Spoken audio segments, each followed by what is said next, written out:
Welcome back to Healing Horizons, a space where healing is approached gently, honestly, and without force. I'm Saima, and today's conversation is about something many of us deeply crave, yet rarely feel we're allowed to slow down enough to access inner calm. We will be talking about how releasing negativity, letting go of ego and control, and reconnecting with inner balance can support emotional, mental, and spiritual well being, not in theory, but in everyday life. My guest today is a illuminating Debbie Longo, an executive and life coach whose work is grounded in 19 years of spiritual mentorship under a teacher who guided her until her passing in 2023. Debbie's path has been shaped by long term spiritual practice focused on calming the mind, releasing internal resistance, and helping people reconnect with clarity, purpose, and balance. What makes Debbie's work especially meaningful is how she blends spiritual insight with practical, holistic tools supporting emotional regulation, self awareness, and sustainable inner calm that positively impacts both mental and physical well being. So, this is a conversation for anyone who feels overwhelmed, tightly wounded, or exhausted from trying to control everything and is ready to soften without losing strength. So, let's begin. Debbie, welcome to the show.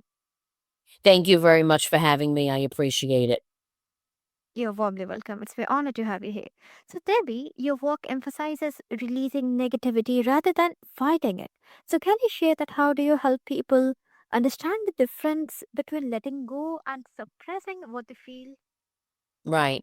So, um, there are a lot of explanations of this, and when I speak about these different things, I usually like to give mostly examples because if I explain it, it's better that they, understand it through a way of an example because most people don't understand it, right?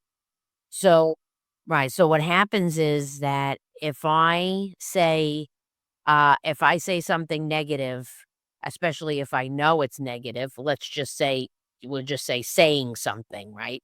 Because there's a lot of ways to express negativity, right? And then I say to myself, "Oh, I didn't say anything negative," or "I'm just not gonna worry about it," or "It's no problem, I won't say anything negative next time."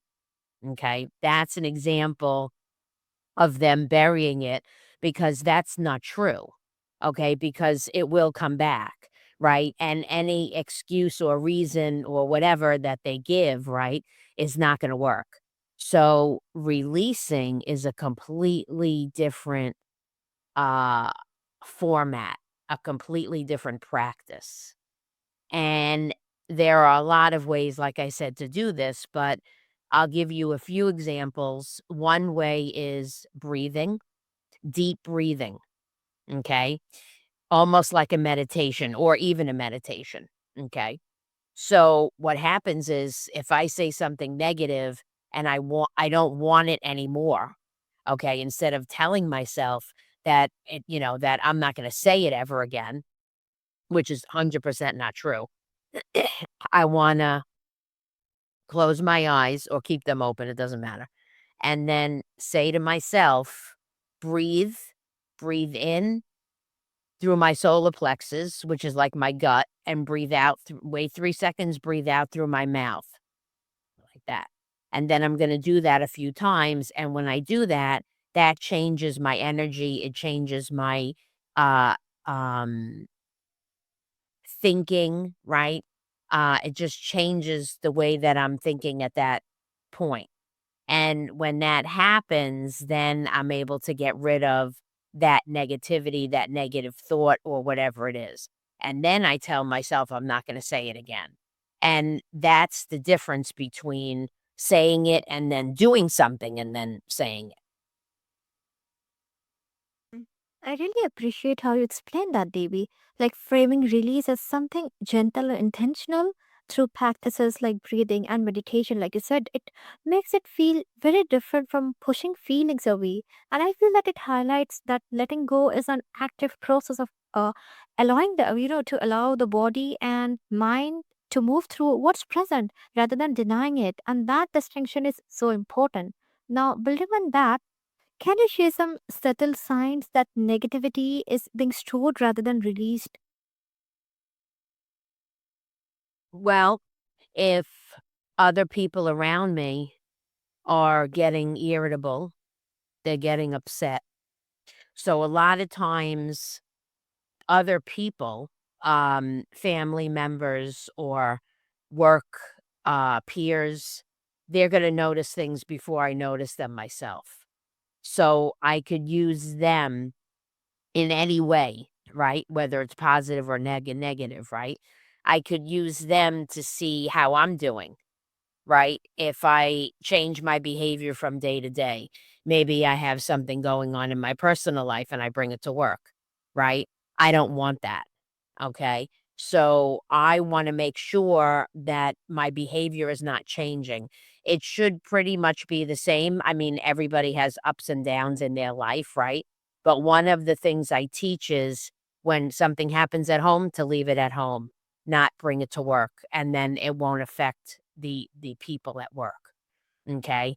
So if that happens, then like if, people notice that, my behavior is changing or whatever, and somebody comes up to me and says something, then what am I going to do? Am I going to say, oh, it's not, be defensive? Or am I going to say, thank you for letting me know. It's something I haven't realized. I'm gonna, look into that, or I'm gonna see if I could do something about it or something like that, right? And that way I could develop a little humility, and then I could say to myself, I could really use other people, as to help me. Okay. And because when I see it, it might be too late. That's the problem. Mm, mhm. That's really remarkable, Debbie. And I really appreciate how you pointed that out, actually noticing that when our behavior stays rigidly the same, like I said, can be such a subtle but powerful signal that something is being held inside rather than processed. And it really highlights that how stored negativity often, shows up as control or consistency without flexibility rather than obvious emotional reactions. That awareness alone can be incredibly revealing. Now, ego and control often come up as survival mechanisms, not flaws. So, how do you guide people to loosen control without feeling unsafe or ungrounded? Um, if I am, let's say, a business owner, right? And I am doing my company's doing very well, and we're getting increases every year and stuff. And I want to uh continue those increases. So what's common is that now I'm going to want to control my employees.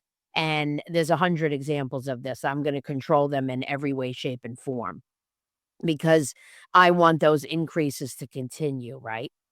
But the thing with that is there's control and then there's motivation. Let's say, for example, so there are other ways to do that rather than trying to control other people because nobody can control what I do. That's the reality, right? Is that one person can't control another person because everybody has the ability to think for themselves, right? So one of the things that I do is I teach these things, goal setting, positive feedback, different things like that. And when we do these things in companies, we're constantly maintaining a positive attitude, and those employees will perform and they will perform better every single day. It's going to get to a point where they're going to be happy to go to work. Okay. Every morning when they wake up, they're going to be excited to go to work. Okay, not upset. A job shouldn't be a chore where, they just go because they have to make money, and they're not happy at their job.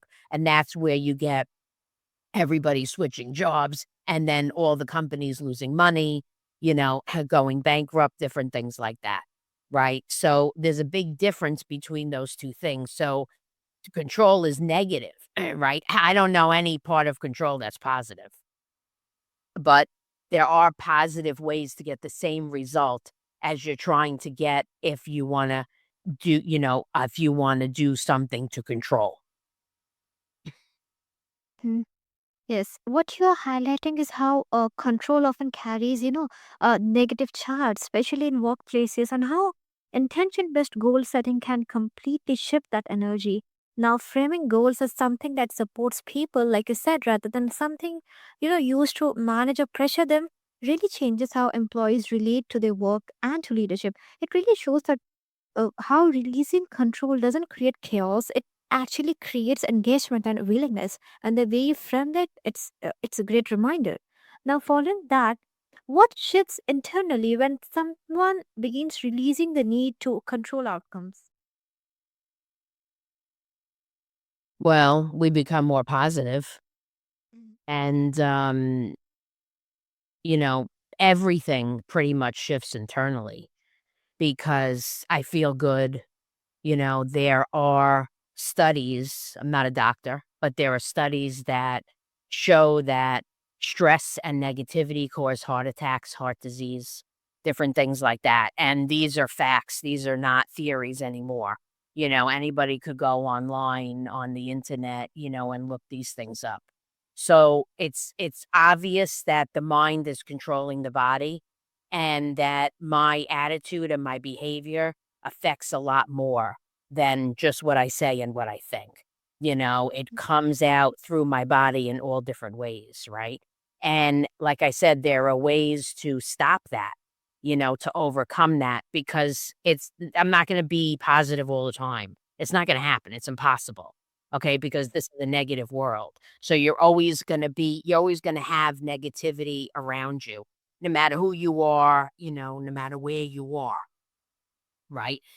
And this is the problem. So, but I can control that, at the individual, okay? Not I can't make a group or anybody control that. It goes from one individual to another. And that's then you have, it multiplies that way. Okay. But if I try to do these things and all there's so many negative thoughts and ideas, there's so many examples of this. But if I do anything that's negative, then it's going to spiral into these things. I'm going to have physical problems, mental problems, relationships, I mean, there's so many things, there's so many different examples of this, but it's going to be a horrible life. That's really the bottom line. So it's my choice. Do I want to live happy or do I want to live miserable? That's my choice. Mhm. Absolutely. The shift you're describing, Debbie, really feels subtle but powerful, I would say. When control loosens and positivity rises, it's not just an internal mood change. I feel that it reshapes how we relate to everything around us, and the way you linked attitude to impact really shows how inner work translates into lead experience and not just personal peace. Now, you have spent nearly 2 decades in spiritual mentorship. So, how did that long term practice shape your understanding of inner calm as something sustainable and not fleeting? Well, the biggest part is that I was in a very low point in my life where I was in a very big depression and a lot of other things too was happening.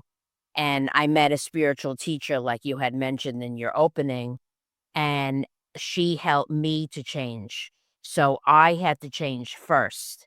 And then she introduced me to the fact that I have a gift that I could help people also. Okay. So that's part of my story. So now everybody has their own story, right? So now, um, how does that affect you individually? Right? Do the listener, let's say, for example, okay, somebody who's listening to this podcast, all right? How does this affect you? What's your story? How did you get to this point? Because if somebody's positive and somebody loves the way that they're living, they're probably not going to continue to listen to the whole podcast. That's the bottom line. Okay. So if they're listening and they keep it on, then most likely they have something there that they want to change. All right. So to me, it depends on the person, the individual, and their own personal story, and that's really how they're going to get through it because we look at history. That's what we look at in almost every single thing we do, and that's really the most important thing. Why? Because we learn lessons from that, and if we didn't have the history, then we wouldn't know what we were doing because we wouldn't grow because we have no lessons to learn. That's really the bottom line. Absolutely, yes. The way you share that feels very real, honestly, Debbie. Like beginning from a place of depression and recognizing that the change had to start within. Reference inner calm is something earned through self honesty and not bypassing. It really shows that sustainability comes from doing the inner work, not from avoiding the hard seasons. And that's really remarkable and a great reminder as well. Now, that leads me to this. What's one misconception people have about spiritual practice and emotional well being? Well, to me, from my experience, is that a lot of people think spirituality is a religion. Or if I you know, it if I introduce a spiritual practice or something, or I say something specific or whatever, they, associate that with I have to go to church or to my, physical place, right, that I go to, which is based on my religion, and that is a lot of times associated with how they grew up. So it might be positive, but if they grew up with a negative attitude towards religion, then they're not gonna like what I have to say about spirituality. So I don't really mention it that way. I just introduce it in a lot of different ways, okay? If I see the person is open to it right away, then that's fine. Then I'll mention it. It's not a big deal. But if I'm not sure and then or the person, tells me they're uncomfortable or different things like that, I kind of have to introduce it in a different way that they don't know or, at the beginning, and then they see it, and then I say, "Oh, this is spirituality," different things like that, and then they could see that it's different, really, from what they're thinking. So it's basically like the proof is in the pudding, they have to experience it themselves because they can't change what's in their mind, and nobody's asking them to change their thoughts or anything, right? I'm just introducing a practice, a way of living, a new way of living for them, so they can do it or they can't, that's completely up to them. So that's a big issue, that uh that a lot of people, fall into, because we don't wanna I'm not trying to drive people away. I want to help people. So I'm going to do that in any way that I can. But spirituality is completely different than a religion. And what I practice is actually fun, so there's a big difference. That makes sense. And what you're pointing to really, I would say that it really shifts the conversation that spiritual and emotional well being can't be fully understood through explanation alone. It has to be experienced in the body and in real life. That emphasizes on lead awareness. It makes the work feel much more honest and accessible. Now, stress often shows up not just emotionally but physically as well, right? So, how do inner patterns like negativity and mental resistance affect the body over time? It's just, everything that we pretty much talked about. Anything that I do or say that's negative, okay, is gonna give me like we just said, right? Like we're talking about stress, right? There's a lot of different examples, but if I say something negative and then I want somebody to do something, I'm trying to control that person. As soon as they don't do it, which most likely they won't, then I get stressed out. And you know what happens then? My whole body tightens up. It becomes stiff. Okay. And when that happens, that can create physical issues. Okay. Pain, back pain, neck pain. Okay. Different things like that. Right. And then people say, oh, why am I sick all the time? Right. And when I get stressed like that, not only do I tighten up, like I said, it just brings more stress. Okay, because now I'm trying to get rid of the stress, but I'm trying to do it by bringing more stress. I know it sounds a little bit strange, but that's a lot of times that's how it works because if I'm trying to control something, I'll just use this as an example, right? And then that brings me stress. And then I think that more stress is going to get rid of the stress. Okay. And the reason why I think that is because I think that it's good, that I'm actually controlling the person. So I keep telling myself, right, that that's not the reason why I have the stress. And it could be even at home. Okay. I could be stressful because my children are not, passing school, right? They're not getting good grades, or something like that. And I want them to get good grades, so there's a lot of different examples of this. There's a lot of different scenarios, but stress is definitely not good. And again, it leads to a lot of physical problems. There's proof of this, This is not something that people are making up. This is science. Do we have proof of this stuff now? Absolutely, yes. And what you describe really captures how stress compounds itself. When it isn't addressed, it tends to layer and intensify, affecting it, like you said, it affects the mind, the body at the same time. That nature makes it clear that why awareness and early intervention matters so much. Now, with that in mind, can you share some simple holistic shifts people can make to support both mental and physical wellness? Well, I can give you a few things that they can do, and that will create the shift.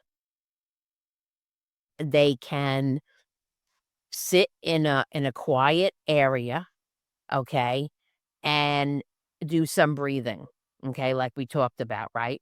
Where you breathe in through your gut, your solar plexus, and then you wait a few seconds, you breathe out through your mouth, and then you're focusing only on your breathing. And that will calm yourself down and you'll go into a different state. And then you could take it one step further and then you could do the breathing for like, a few seconds, and then you could go into a meditation for not even it could be 5 minutes. It could be even be 2 minutes, okay, anything. Or you could go online and look up meditation, different things like that, and then, like, meditation to release stress, different things like that, and then, it'll come up. So, I mean, we have a lot of resources, right? So and, there's a lot of other things I teach. Another thing I teach is cancel, where you have a negative thought or a thought that you don't want, you just say cancel, cancel, cancel. You cancel it out in your brain, and that's basically telling yourself that you don't wanna have that thought. So I have a negative thought. Well, I don't want that thought. So this is what we're going to do now. Instead of having those thoughts, now we're going to do this. Now we're going to, meditate or we're going to say cancel. So you're literally training your brain to do something else. So this is the thing. And this is really the only way that we're going to really help ourselves because there are so many different examples of how the negativity comes out and how it affects others. And in reality, that's comes right back to us. And then it turns into a whole big ball of wax. And then it's very difficult to get through it. Mm, exactly. And what's beautiful about what you're sharing is, how gentle and empowering it is. Like you are reminding people that healing doesn't have to be dramatic or overwhelming. It can begin with a quiet moment, a conscious breath, or the choice to interrupt a negative thought. And the way you teach meditation as something practical and supportive really makes wellness feel truly attainable. And yeah, that's really notable. Now, for our listeners, before we close, here's a simple grounding practice you can try today.